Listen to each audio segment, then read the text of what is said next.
Talk Wednesday. Welcome to another installment of our weekly Tap Talk beer show. I didn't even do my proper entrance. Try it again.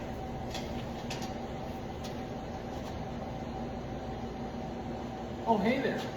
I have to do my coy little entrance, like I just happened to be pouring a beer and you just happened to be joining me. And here you are.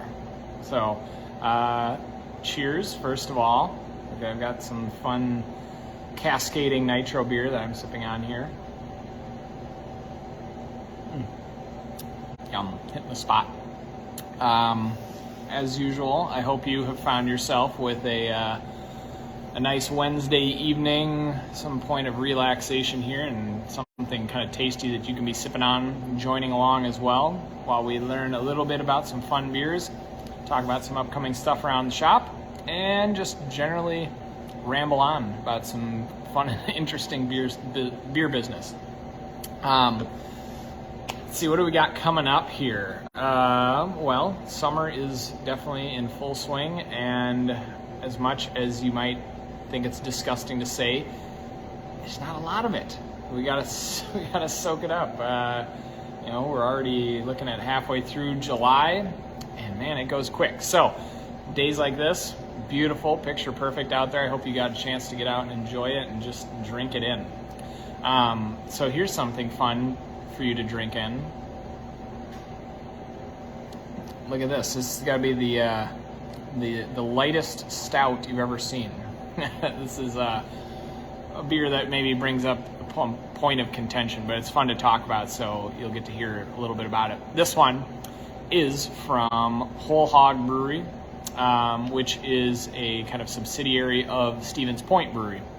If you're from Wisconsin, you probably know of Stevens Point for their Point Special, some of their other kind of lighter beers and their Bock.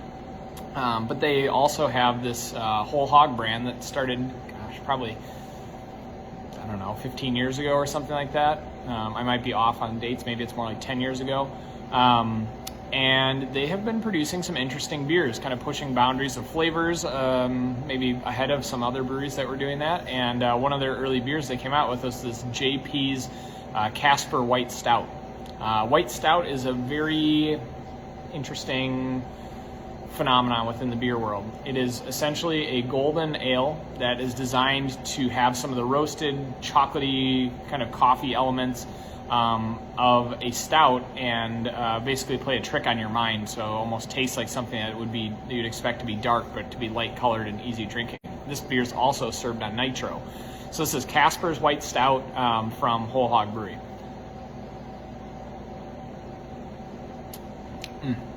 So it's kind of like vanilla white chocolate kind of smoothness.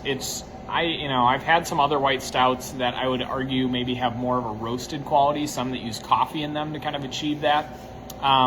Maybe not the most roasty stout, maybe not the most mind-bending, but very tasty nonetheless. And especially if you like a bit of chocolate. It's not necessarily real sweet, but it does have a little bit of sweetness.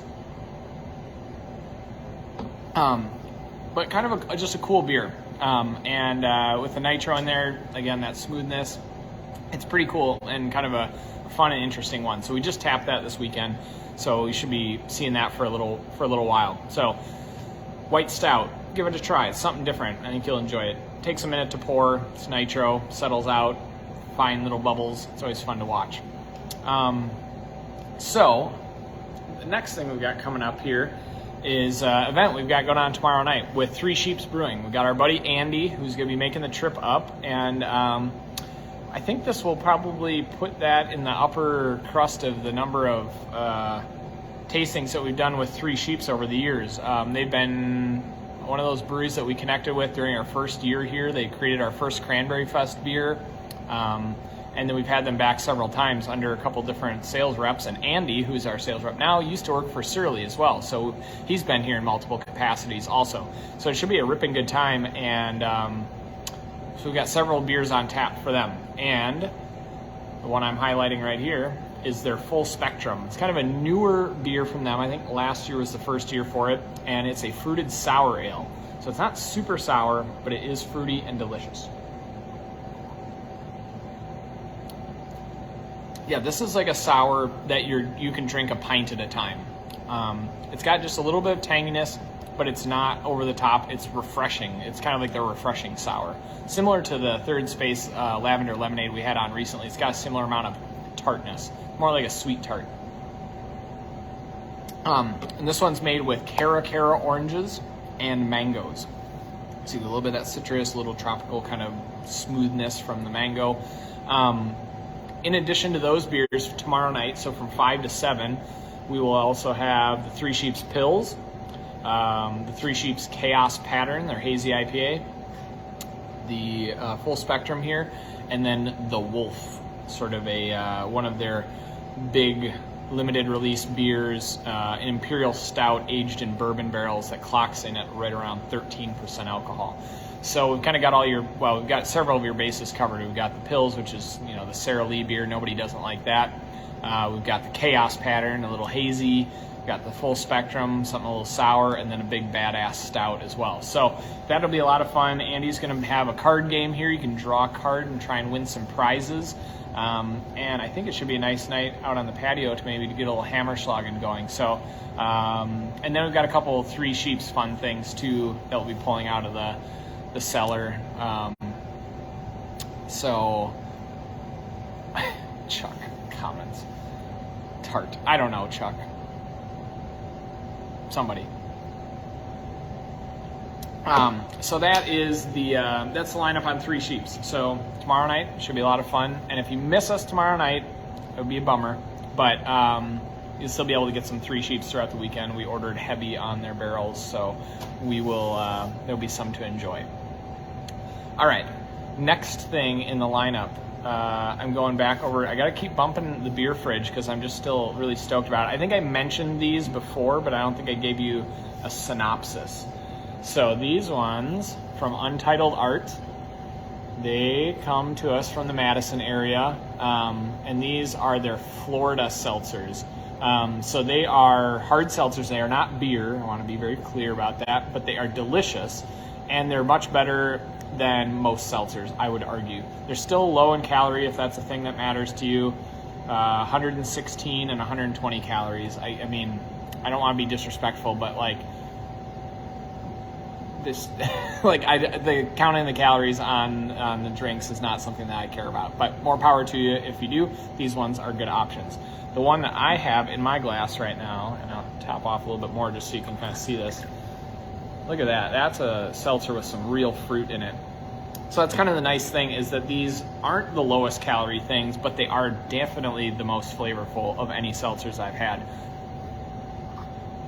This one's the blueberry. It's unmistakable blueberry juice. It's super tasty. Like, I am so-so on seltzers. I don't drink a ton of them. They're fine. And some have more interesting things than others. This is something I would drink. There's a nice, rich, full flavor to it. Recently, we had the mango kumquat seltzer on tap, and that was really tasty. This is kind of in a similar vein, but not quite as rich. Like, it doesn't have as much of the added sugar and lactose in there. It doesn't have any lactose, as a matter of fact, just the fruit additives. So, and you can tell there's actual fruit in this thing. It's not just some drops of some drops of flavor in there. And they have a whole range of these, but currently we have cans of the blueberry and then the pineapple mango, and both are really, really tasty. And just a good mix up of either if you've got someone who doesn't care for beer, or if you just want to break for some beer that's got some seltzers. Jen, yes, their branding is excellent. They have all sorts of really cool looking cans. These seltzers are just simple and clean and very nicely done. Just really nice and tasty. Ooh, Mike's got something fun to come tomorrow. K-Point, so he's representing from Eau Claire. I think he's got skin in the game. Investing. Maybe he'll try and get you to invest as well. I can't help but tease Mike. He's one of our absolute regular Thursday night crew, and just a stand-up guy that looks a hell of a lot like Stanley Tucci in the best way possible. that's a super inside joke for anyone who's watching and doesn't know that. So sorry if you didn't get the reference. But come tomorrow night or any other Thursday, you get a chance to meet the legend, Mr. Mike. Okay, so we've got these new seltzers. They're fun. Got some more things that'll be coming to add to the beer fridge soon here as well. And what do we got coming up? Oh, Three Shapes tasting tomorrow. But next Wednesday, we will be featuring our monthly trivia, but with in conjunction with the Stone Lake Historical Society. So it will be Stone Lake trivia. So we're going to have all the questions will be about Stone Lake and the surrounding area. So either if you think you know the area really well, test your knowledge, or if you just are coming here to visit, there will be multiple choice, so you'll have a shot at any of the questions, even if you don't know a lick about Stone Lake. There'll be something fun for you to be able to pick up. So let's see here. I feel like rarely does this situation occur where I've kind of gone through the things I wanted to talk about. Normally I've spilled way over the general 15-minute time frame I'm going for, but here I'm looking at it. I've got a couple minutes left. Should I try another beer? Do you want to know about another beer that I have on tap? I mean, I don't see why not. Let's see. How about, all right, I've got one. We're going to have another one.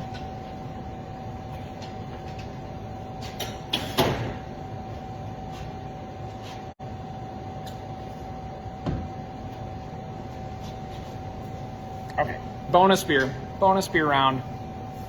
Hope you've got a bonus beer too. Why not have just that little bit more beer? I can see Ashley rolling her eyes from across the camera. So this one is, there's nothing particularly crazy about it. It's just damn good, and we love the brand. This one is from Half Acre out of Chicago. You may know them for their Daisy Cutter, and maybe for a lot of their other various rotating IPAs. And this is one of their now mainstays that I think has fallen into a really nice spot into the craft beer lineup. Let's give it you gotta do the swirl. Get a little swirl on action going. And a sniff. This one's for Jolene. She always accused me of, oh, you're sniffing your beer. I try not to do it in a pretentious way. You don't have to go, you can enjoy beer without being snobby and pretentious about it. And it's become force of habit now, just kind of giving the glass a little swirl. So if you ever see me doing it, I promise I'm not trying to be snobby or snooty or anything like that. I just enjoy tasting the beer.